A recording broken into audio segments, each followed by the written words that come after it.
They fed a generation, then vanished without a sound. 30 lunches once packed with love, now buried under plastic wrappers and drive-through noise. What happened to the meals that made us feel full in more ways than one? Potatoes had more use than just what was under all the layers. Once peeled, people would often fry the potato skins as a midday snack. Nothing would ever go to waste in homes back then, as you must have gathered by now. If they can make stuff out of sausage drippings and drain the fat from bacon to reuse, frying up some potato skins does not seem that out of the box at all. These fried skins were the perfect sidekick to potato pancakes, and the fact that the skins had a lot of health benefits made it all the more appealing. Things like this really helped to keep appetites in check, and that meant that the financial situation of the home would be calmer too. Chicken à la king and puff pastry was another little nugget of French culture and cuisine that served us pretty well. So the idea here this time was to stuff creamy chicken and mushrooms into one single pastry, and there would be lots of these individual pastries, each stuffed to the brim. By now, we're talking about somewhere along the 70s. America's always been a big fan of cream. There's really no denying that, but I would say that we've warmed up to mushrooms a lot more than we used to. I don't think they were not popular, but they weren't exactly a standout ingredient that would be making anyone's top 10 or top 5 either. Americans were changing their palates regarding mushrooms thanks to two things, though. One, they had built up a fondness for it thanks to how many Americans, especially ones living on the edges of urban hubs, relied on foraging wild mushrooms. Two, things like cream soups, such as cream of mushroom soups, were already making the pairing of cream and mushrooms popular. This take on puff pastry wasn't exactly a long shot, since the stage was pretty much mostly set. However, I think most people have opted for things like sandwiches and ordering takeout at lunch now, or just getting a coffee. Work cultures really changed, and having a full-fledged meal during your 15-minute break isn't the most appealing option to a lot of people nowadays. If you've ever walked the streets of downtown New York, I'm sure you're familiar with the infamous pastrami on rye. If your grandma's from the Big Apple, chances are her recipe is highly regarded. This sandwich became a staple in Jewish delis in the late 19th and early 20th centuries, thanks to Eastern European immigrants. This one just featured an old-fashioned slice of pastrami on rye bread and a dollop of mustard. Grandma knew that when it came to sandwiches, sometimes less is more, and pastrami on rye is the perfect example of that. But hey, don't forget no pastrami on rye is complete without a pickle on the side. The tartness of a dill pickle or the sweetness of a bread and butter pickle is the perfect contrast to the savory pastrami. When life hands you a cow but almost nothing else, you cook the cow's brains. Fried cow brains, or calf's brains, if you want to sound a bit more gourmet, was a Dust Bowl specialty not because people wanted to eat it, but because they had to. They were not fastidious in the past. When you had to fight for your life, you ate everything that was on the animal. Now I know that fried cow brains may sound like something that shouldn't even be considered food, let alone something that might be considered delicious. For this dish, brains were washed in water or milk, dredged in flour, and fried until brown and crispy. Consider them as the first-generation chicken nuggets, if chicken nuggets had a soft core and came with a helping of angst. The flavor? It was mild, almost buttery, and that was the reason why nobody fled from the dish when somebody served it. Cow brains fried were dense in nutrients, especially protein, and thus a good meal during famine. While nowadays people might shudder at the thought of consuming brains, in the past, it was simply Tuesday's supper. And hey, if you put some gravy on top, it might just seem like you're eating gourmet food. Forage mushrooms didn't always lining our burgers and topping our pizzas. For a majority of its history, it was really just something people ate when things were super bad. There was nothing to eat and people basically just had to forage for whatever they could. The most popular of this was the button mushroom, but they definitely tried to forage as much as they could. Now, despite this, mushrooms were still considered really low class. People had just begun to associate it with nothing but poverty and hard times. It wasn't until the middle and the later end of the 20th century that mushrooms started to become a classic topping you'd see on not just burgers and pizzas, but steaks, chicken dishes, sandwiches, and all kinds of soups and stews. Basically, it's a mushroom world, and we're just living in it now. A big part of this is how canned mushrooms became so accessible. Another reason is that an interest in European cuisine led to a massive boom in cream of soups and cream of mushroom soups. Share some of your favorite mushrooms with us right now in the comments. Dandelion salad might sound like a fairy tale-like name for an incredibly frugal but delicious meal. By now, you might have noticed the scavenger vibe in terms of ingredients of the dishes so far. People making anything out of whatever they had on hand. Economic downturns often feature lifestyle changes, and the Great Depression was no other, sending people on a scramble to find and eat anything. Dandelion salad took scramble seriously as the meal involved finding and foraging dandelions. You would cut out all the roots, flowers, and waste to make the dressing for a very healthy salad. For people, especially those on a diet and a budget, this was a godsend. For a garnish, all people would usually put on it was lemon juice and olive oil, a dash of salt, and you were good to go at basically no cost. Potato pancakes are one that we are very sad to have seen fade away from the arsenal of home chefs. Pancakes made with matzo or applesauce topped with garlic or fried onions made for such a mouth-watering meal. Low-income households back in those times were struggling to buy produce.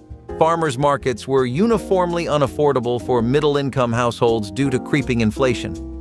People needed a vegetable that was cost-appropriate and easy to make in batches. Enter the potato pancake, which revolutionized the breakfast scene in a struggling time. As times improved, people slowly started going to more fancier and creative breakfasts, unfortunately leaving simpler dishes behind. Potato pancakes took a backseat in the face of changing food and economic trends, but anyone from the era will rave to you about the godsend these were. If you believe that using every part of the animal is a modern concept, you are mistaken. Dust Bowl families were not sparing any part of the pig, including the snout. Pig snouts breaded might sound like something you dare a friend to eat, but during the Great Depression, it was a delicacy. When meat was a rare commodity, the snout was a cheap source of something meaty, chewy, and quite palatable. The snouts were washed, cooked until soft, and then breaded before being deep-fried to golden brown. The result? A crispy outside and a very tasty meat on the inside. Well, yes, the texture may have been somewhat unusual, but when you are hungry, you don't mind. Real quick, if you're loving this content as much as we loved making it, hit subscribe to stay connected and help us reach even more amazing folks like you. To Dust Bowl families, pig snouts breaded were not just edibles, but a way to pay tribute to every pound of what little they had. No part was wasted, while such meals ensured that scarcity became resourcefulness. Nowadays, breaded pig snouts can be found only in some culinary forums, but they are a vivid example of how people tried to feed themselves when there were no chips. But snouts. Would I try it? To put it in perspective, if my grandma was to prepare it with a wink and a smile, I'd be willing to take a bite. Indeed, when you survive, you become brave and perhaps a little curious. But would you try it? Leave us the answer in the comments below. So far, we have two solid options for salads with a sandwich variation for one of them, but what if you do not like protein in your salads? Want them on the sweeter, more dessert-y side? Then molded cranberry-orange salads have your name written on them wrapped up in a bow. Some normal or raspberry gelatin and frozen cranberries, plus apples and oranges cut into wedges, would make for an incredibly sweet and delightful salad that had everything you wanted in it taste-wise. It also did wonders for your skin with a steady supply of vitamins and the benefits of cranberries.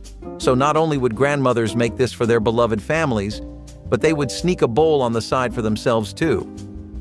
Despite the ingredients being relatively easy to get, this was more of an upper-class dish popular in affluent areas. Who says you need apples to make an apple pie? Not the Depression era, folks, that's for sure. This mock apple pie was a genius hack that used Ritz crackers as the crust and a sweet, sticky filling made from sugar, cinnamon, and water. It was a budget-friendly dessert that satisfied the sweet tooth without the need for expensive or hard-to-find ingredients.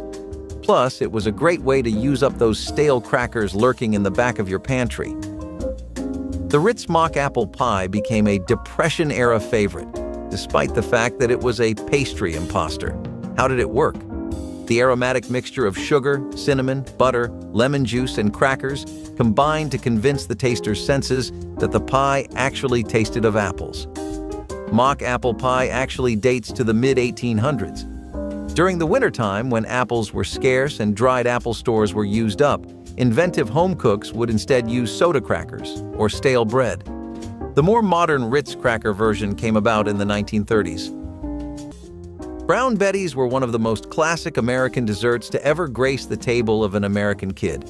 Something that might be seen as an old-fashioned dessert now, but used to be the next best thing after an apple pie. The flavors of a Brown Betty usually come from the spiced apples and other fruit-layered dishes, which are really buttery. The sugary breadcrumbs on top give it a crunch, which really adds to the entire vibe of the Brown Betty. You're looking for a warm, comforting dish that gets you in a nostalgic mood. Something you can sit down with and enjoy bite for bite, not rush through. It's an experience that you want to savor, like an empty, windy street as you walk down by and enjoy it. The Brown Betty was definitely something that would get you up out into the street, whether you were going to visit your grandma's for an authentic pie or a nearby bakery to reminisce about childhood days. The earliest recipes you can find are the ones from 1866, but those are more like apple betties than the ones we're talking about. Either way, this dish has definitely evolved alongside the population, and those who grew up with it will remember it fondly. Are you a big fan of deli food? Deli meats, sandwiches, loaves, that kind of thing? Then one of the best parts of that kind of eating was the olive loaf. It was usually made with pork and beef plus chopped green olives, which is what it became known for. There was a small, brief period before convenience foods started taking over America, where processed meats were really becoming a thing, and this dish was a big part of that time, which arguably spanned all over the 1940s to the 1970s. It had an extremely loyal fan base too, as this was responsible for many deli counters still staying in business. These days, you could find retro stalls that still do a mean olive load, but the days where this was a commonplace item on the street and something you'd see your grandma cooking up are long gone in America's history. People definitely remember the flavors of the bologna, the ham loaves, and all the amazing dips they came with, though. Croque madames involve layers of melted cheese smothered between freshly baked, crisp white bread. And to top it all off, there's an intense, smoky flavor from the ham. The best part about it is that it takes minutes to make, and it was one of the more fancy dishes that people would create when they were feeling like having a bit of an extravagant dinner. Everyone deserves to treat themselves sometimes, but for home chefs, especially grandparents, the biggest treat is often just seeing everyone eat up every last bite of what they've made. That was never a problem if croque madames were the dish being served, because nobody could resist this classic American sandwich that did more than its fair share of justice to ham. Poached or lightly fried eggs as a topping also made it work a lot better. And by the way, they are called croque madames because the poached eggs seem to resemble women's luxury hats in the 90s. Around the later half of the 20th century, there was this big public paranoia that had spread concerning health and the after effects of the way Americans had been eating. Thanks to all that rage, we got dishes like vegetable aspic cups. See, lots of Americans were coming home to an angry mom, a worried wife, or a dad who just kept saying he wouldn't pay for the doctor's fees when your eating habits would eventually circle back around to bite you. It kind of did set fear into people's hearts, especially since the arguments were so convincing. Who could deny that they were eating Kentucky Fried Chicken and McDonald's like addicts back then, or even now? That's why there was this newfound room for fusion food or experimental recipes like vegetable aspic cups. Before, you could tell somebody about vegetables that were set in these tomato-flavored gelatins, and they'd just laugh at you. A chilled salad on top of that? But thanks to how easy convenience food culture had made things, with how you could just buy gelatin and frozen veggies whenever you needed, this was actually a really solid and healthy work lunch option. When it comes to sandwiches, Only a few were as satisfying as the roast beef sandwich. So, many sandwiches were originally created as a clever way to repurpose leftovers, and this one was no exception. Roast beef sandwiches often started with leftovers from Sunday dinner. The Sunday roast was a time-honored tradition, and any extra beef was used to make delicious sandwiches for lunch the next day. In 1900, the dish was described by the Washington Post as unattractive and as a tired ark in a gravy flood. However, it gained popularity in the coming years when Grandma decided to take matters into her own hands, and by 1931, some critics even went as far as to describe it as a true taste of South Dakota. The bread for Grandma's roast beef sandwich was often homemade, and boy did she know how to dress it up. Whether it was a dollop of horseradish sauce, a spread of mustard, or a smear of mayonnaise, Gram knew exactly what it needed, and if we got lucky, she even snuck in a slice of cheese. Boiled carrot sandwiches was created from the weird culinary gap left by increasing prices and thinner savings accounts. Like we said, people wanted vegetables that ticked the cheaper and tastier most boxes for them. However, even that was getting tough. Some of the worst stretches of the Great Depression left people with frustrations and creativity alike. Whipping up dishes like this was common, and the boiled carrot sandwich definitely stayed during the time because of its simplicity. Americans love a good sandwich, and they adore an easy-to-cook filling. Boiled carrot sandwiches definitely met most of the criteria, as roasting cheese to create an open-faced sandwich was a popular choice. Suffering the same fate as other dishes on this list, the boiled carrot sandwich eventually died out as economic growth increased in America. The key to a good sandwich was in its simple ingredients, and Gram knew it better than anyone. That's why she whipped up the classic chicken salad sandwich anytime we craved some comfort food. Chicken salad has been a beloved dish in American homes since the mid-1800s. Grandma decided to make it into a hearty sandwich to make snack time better. Grandma's version of the chicken salad sandwich often included unique ingredients passed down through generations. Depending on where your grandma hails from, her chicken salad sandwich recipe might have a regional flair. In the South, you might find it spiced with a bit of mustard or pickle juice, while in New England, cranberries might be tossed in for a touch of tartness. Now, I'm not gonna lie, egg and olive sandwiches aren't making anyone's top 3 anytime soon, but they were pretty damn good for the value. I mean, a proper sandwich that's healthy, easy to carry, takes no work at all, and is cheap. That's just a good deal, and the kind of deal that you start compromising on your standards for just a tiny bit. I'm not exactly sure why this ever fell out of favor with people. I think maybe we just moved on from olives, or the specific combination of eggs and olives. Either way, this was one of the most common things to bring. Interestingly enough, though, depending on your neighborhood, office, and job, that would be completely untrue. Egg and olive sandwiches were more so something you would see in working to middle-class offices and neighborhoods, exactly because they were so practical and affordable. You could throw a slice of cheese in there and some leftover ham, and you would pretty much be set for the rest of the shift. However, having that many fried eggs daily wasn't a good idea either. People would keep this in rotation around like 2 or 3 times in a day. Now, this might be an odd pairing to a lot of you, but peanut butter and bacon sandwiches really did hit. Hey, some of you who are 90s kids might even remember. This was basically one of the best lunches you could get, and to be honest, I still think a lot of people do make this even if it's not as popular as it used to be. It was just a flawless idea in concept and execution. Take 2 slices of bread, a dash of peanut butter, and some perfectly well-fried strips of bacon. It's genius. Throw in some iceberg mayo and whatever else it is you like and whatever keeps you going throughout that miserable shift, and you have yourself a full-sized snack and meal. This was basically the reason why this dish got so popular. You could even make 2 of these and still make your daily subway or bus ride if you were living in crowded urban centers. Plus, there was just so much room for variety with a dish like this that a lot of people didn't see the point in changing it up. However, that coffee work culture thing I was talking about is unfortunately a real phenomenon.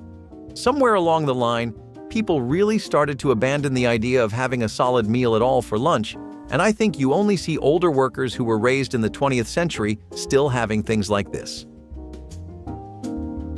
The next thing we have on the list is salmon croquettes with creamed spinach. Now on paper, this sounds like just what you would need, right? It's salmon, so there's protein.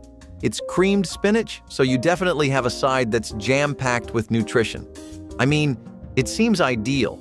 The kind of thing you'd always want to be eating at work. For a long time in the 80s, that was how it worked too. People, particularly those working office and desk jobs, were very fond of this kind of lunch. It was also the perfect change in flavors from what people were originally used to. However, this was probably even more reliant on advanced preparation than egg salad stuffed tomatoes. That just wouldn't work with the way so many people were re-entering the workforce in the second half of the 20th century. It basically meant that your wife would have to stay at home and do kitchen duties every day, and most wives were opting to go to work instead. Labor-intensive meals like this, as a result, just didn't last in the long haul. Prune pudding was one of the more niche dishes that were created during the Great Depression. What really was surprising was that prune pudding extended to the upper royalty as well, since even prominent VIPs would also be real low budget with how they eat. Prune pudding became very popular as a result of the efforts made by First Lady Eleanor Roosevelt, who would serve prune pudding at White House functions. It stained the White House's culinary track record, sure, but earned massive points with the struggling American people. For being made of such a simple ingredient and some syrups of your choice, it was definitely one of the tastiest and cheapest meals to come home to. Egg drop soup for some royal courts was a show of a chef's skill. In 1930, America, the soup became a beloved soup of the masses who were struggling to make an honest paycheck. Bread from last night and eggs beaten so thoroughly that the preparation itself doubled as a forearm workout resulted in an incredibly rich soup. Sometimes, if a home cook felt particularly fancy, they would have chicken either boiled or shredded in the mix. Using the chicken stock was also a common way to not let anything go to waste, since getting the most bang for your buck out of poultry became a habit of everyone. Most would just have this with eggs and throw in some ginger, chives and olives, or anchovies. We would definitely like to see this make a comeback with a less cost-oriented version that really explores the dish.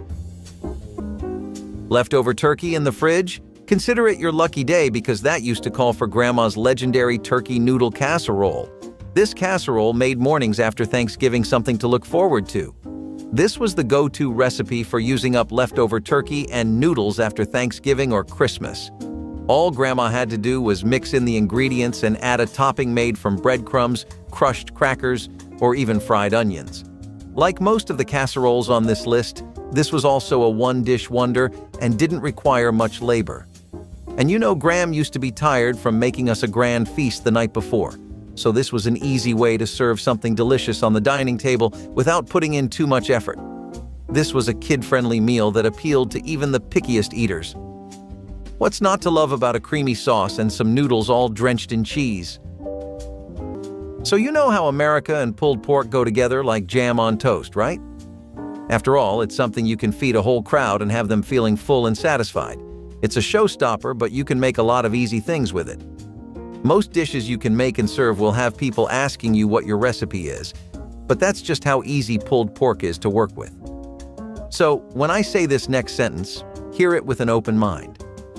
How do you feel about cherry cola pulled pork? Yeah, slow-cooked, barbecue-y, savory pulled pork left to simmer in a pool of cherry cola, barbecue sauce, and other seasonings. The first time I heard of this dish, I struggled just to imagine all of those flavors in one bite. Like, barbecue sauce is a dip, pulled pork is a main dish, and cherry cola is a drink. You're used to having all that separately, right?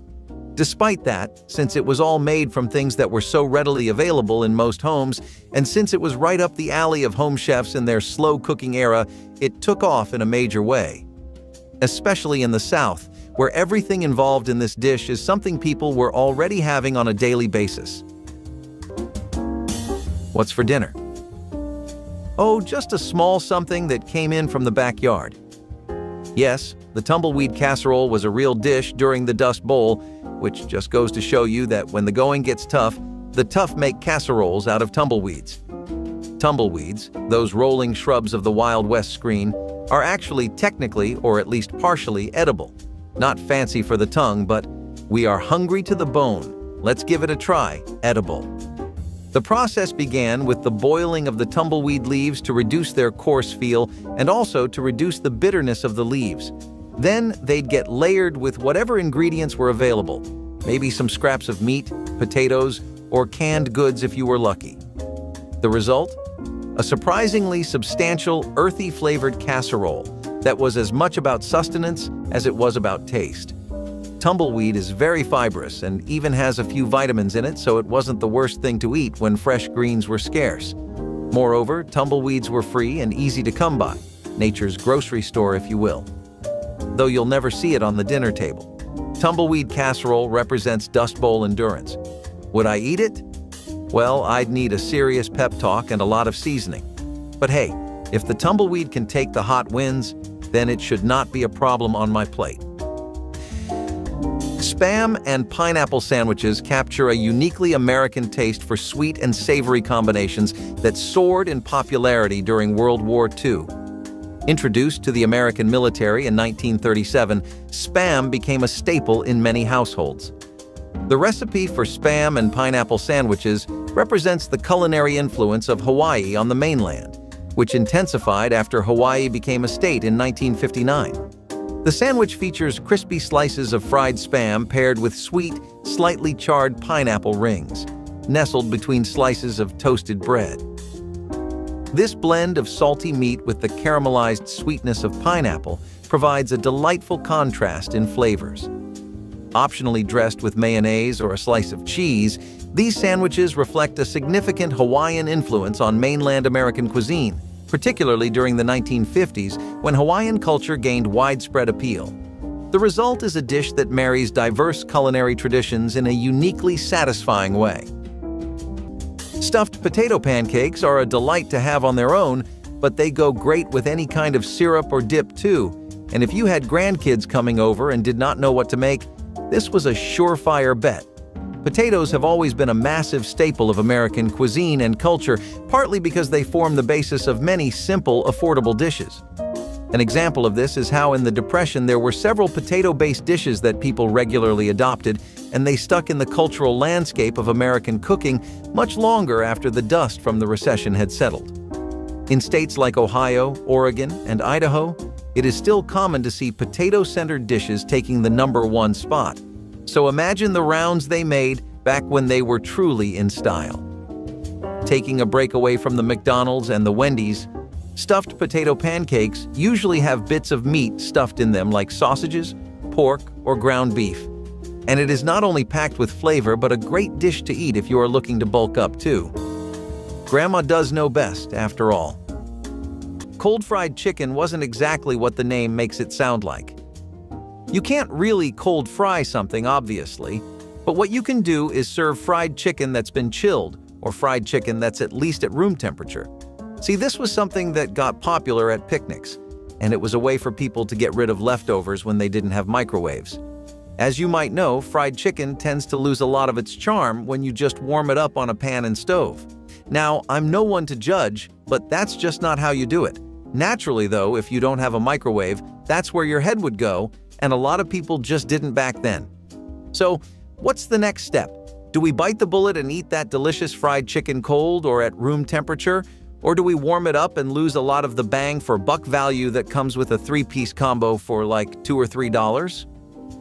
Most people stuck with the first option. Cold fried chicken would also be good as a work lunch because it was an easy way to get rid of your leftovers if you didn't feel like eating it at home, plus it was super quick. Just grab the fried chicken, box it, and go. You had your work lunch for that day sorted. It caught on a lot more than you'd think, really. Another wonderful appetizer was broiled Parmesan tomatoes, which were ready in about half an hour and were the ideal sidekick for some boiled or fluffy eggs alongside biscuits. Fresh, ripe summer tomatoes, filled with concentrated flavor, topped with an olive oil spray and kosher salt, sound like a really good time, not to mention the main selling point. The Parmesan cheese added so much flavor and style to this that it became a trending option in the mid-90s and was a frequent sight in many cookbooks in the States, especially those aimed at housewives and home chefs. Many of Grandma's broiled Parmesan tomato recipes are available online, showing how they have stood the test of time and continue to be passed down within families. Eggless sponge cakes might be a concept that you cannot imagine or wrap your head around today, but back then a lot of people skipped the eggs entirely. What people used instead were margarine, sugar, and syrups to get the same vibe. What you got was a crowd entirely in favor of a sponge cake that was airy, fluffy, and made the best of your resources. Wartime brings out the frugality in everyone, but in this case it brought out the inner baker with a quick fix or workaround for everything. If you did not have ingredients or could not spare them, then you did not have to worry. You could still enjoy a yummy dessert with your family, and this is a testament to human creativity and how even the bleakest of situations can never kill your sweet tooth. This is going to be an interesting one. Drop your favorite in the comments, hit like, and subscribe so we can keep serving up the past one bite at a time.